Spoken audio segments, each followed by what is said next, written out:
नमस्कार।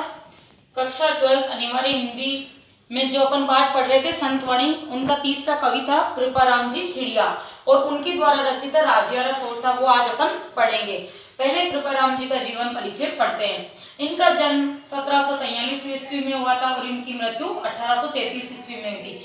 इनके पिता का नाम जगराम जी खिड़िया था और ये सिक्कर के राजा देवी सिंह और लक्ष्मण सिंह के आश्रय में रहते थे। तो सिक्कर के राजा लक्ष्मण सिंह ने इनकी कविताओं से खुश होकर इनको महाराजपुर और लचनपुरा गांव की जागीरी प्रदान की थी। इन्होंने राजस्थानी भाषा में डिंगल और पिंगल दो उपबोलियां होती है उनकी, और उसमें इन्होंने अपनी कविताएं रचित की थी। और राजिया इनका सेवक था, कृपाराम जी का सेवक था राजिया। एक बार क्या होता है, कृपाराम जी बीमार हो जाते हैं, राजिया उनकी खूब सेवा करता है, शुश्रूषा करता है, उनकी देखभाल करता है। तो कृपाराम जी ने खुश होकर कहा, राजिया तेरे मन में जो कुछ भी है वो मांग ले। तो राजिया ने कहा कि गुरुदेव मेरे को तो कुछ नहीं चाहिए, लेकिन मेरा नाम अमर कैसे हो ये चीज मुझे चाहिए। मेरी शादी नहीं हुई, मेरे बाल बच्चे नहीं है, तो कि बाल बच्चों और शादी होने से नाम अमर नहीं होता है।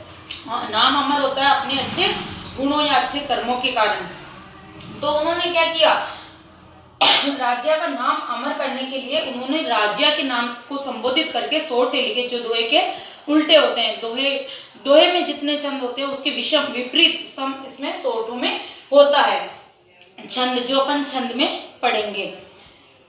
तो उन्होंने कहा कि आप मतलब राजिया में तेरा नाम इतना अमर कर दूंगा, इतना प्रसिद्ध कर दूंगा, इसीलिए उन्होंने राजिया सोठा लिखा। राजिया को संबोधित करके हर सोटे में अंत में राजिया को संबोधित किया है। और वो सोटे किससे संबंधित थे, लोक आदर्श मर्यादा और कोयल का की तुलना की, मीठी वाणी का महत्व बताया और सुंदरता का महत्व बताया कि सुंदरता का कोई महत्व नहीं होता है, गुणों का महत्व होता है। लोकवाणी का, लोग अपनी मतलब के लिए मतलब क्या कुछ कर सकते हैं, कितने कुछ भी पैसे भी दे सकते हैं, लेकिन बिना मतलब के वो आपको राबड़ी भी नहीं पिलाते। ऐसे सब इन दोहों में अपन पढ़ेंगे।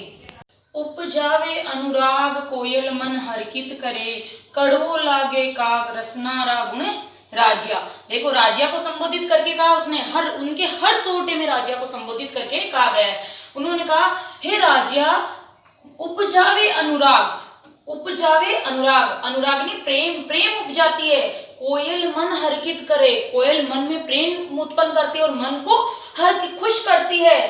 कड़वो लागे काग रसनारा गुण राजिया, और कोवा क्या लगता है, कड़वा लगता है, खराब लगता है। क्यों, ये रसना यानी जीव के गुण है राजिया। जो मीठा बोलता है वो सबको अच्छा लगता है, और जो कड़वा बोलता है जो सबको खराब लगता है। शक्कर काली घनी कुरूप, कस्तूरी कांटा तुल्ले, शक्कर बड़ी स्वरूप रोड़ा तुल्ले राजिया। काली घनी कुरूप, काली ने बहुत काली होती है और कुरूप होती है। कस्तूरी कांटा तुल्ले, कांटा का मतलब सोने को तोलने का जो होता है ना, उस पे तुलती है। कस्तूरी किस पे तुलती है, जिसपे सोना तोला जाता है उस पे तुलती है। और शक्कर बड़ी स्वरूप, शक्कर बहुत सुंदर होती है, लेकिन फिर भी रोड़ा तुल्ले राजा, रोड़ा यानी पत्थर के बाट होते हैं ना, उनसे तोली जाती है। तो इंसान का काले या गोरे का भेद नहीं है, इंसान का क्या होना चाहिए, गुण होने चाहिए। सुंदरता से कोई तात्पर्य नहीं है राजिया। अगर इंसान काला भी होगा लेकिन उसमें गुण होंगे तो वो पूजा जाएगा। डूंगर जड़ती, देखो यहाँ एक शब्द आया ऐसा अड़े, इसको बोलते हैं, जो ये अपने इसको अड़े बोलते हैं, अड़े। ये राजस्थानी भाषा में शब्द है ना। डूंगर जड़ती जाय जोए सारो ही जगत। डूंगर जड़ती मतलब डूंगर पे जो आग लगती है उसको सारा जगत जोए नहीं, सारा जगत देखने जाता है, जोए नहीं देखता है उसको। डूंगर जलती लाई को सारे लोग देखने जाते हैं, ओ पहाड़ पे आग लगी है, पहाड़ पे आग लगी है। पर जलती निज पाए रति न सूझे राजिया, लेकिन पर नहीं, लेकिन निज यानी खुद के पैरों में जलती हुई आग किसी को दिखाई नहीं देती। यानी दूसरों की बातें सबको ध्यान में रहती है, लेकिन जो खुद कैसा ये किसी को पता नहीं रहता है। ऐसा करके वो कृपाराम जी राजिया को समझा रहे हैं। मतलबरी मनवार चुपके लावे चूरमू मुख, मतलबरी मनवार चुपके लावे चूरमू, बिन मतलबरी मनवार राग न पावे राजिया। वो राजिया को कहते हैं, हे राजिया जब इंसान का मतलब होता है तो वो चुप चुप के चूरमा पहुंचा देता है अपने घर। चूरमा यानी मेहनत कीमती चीज भी पहुंचा देता है, लेकिन जब मतलब निकल जाता है तो राब यानी छोटी वस्तु भी नहीं देता है। राबड़ी जानते हो ना, वो भी नहीं पिलाता है। और मतलब जब मतलब होता है तो वो अपने को चूरमा यानी महंगी वस्तु भी दे सकता है, लेकिन जब मतलब निकल जाता है तो अपने को कुछ भी नहीं पूछता है। मुख ऊपर मीठा मिठास घट माई खोटो घड़े इस डासों इकलास राखी जे राजिया। हे राजिया, जो व्यक्ति मुख ऊपर मिठास, सामने तो बहुत मीठा बोलता है, लेकिन घट माई खोटो घड़े, घट नहीं मन में अपने प्रति बुराई रखता है, खोटा घड़े मतलब अपने बुरा सोचता है हमारे बारे में। इस डासों इखलास, ऐसे से इखलास नहीं, अपनत्व मित्रता नहीं रखनी चाहिए, ऐसे व्यक्ति से मित्रता नहीं रखनी चाहिए राजिया, ऐसे व्यक्ति से तो दूर रहना ही अच्छा है। साचो मित्र सचेत कहो काम न करियो किशो। उन्होंने कहा कि सच्चा मित्र कौन होता है? जो अपने मित्र के लिए कोई भी काम करने के लिए तैयार रहता है। हरि अर्जुन रे हेत रत कर हाँ कियो राजिया। हरि यानी भगवान श्री कृष्ण और अर्जुन में इतना हेत नहीं प्रेम था कि वो रथ अपने करे नहीं हाथों से हाँक रहा था राजिया।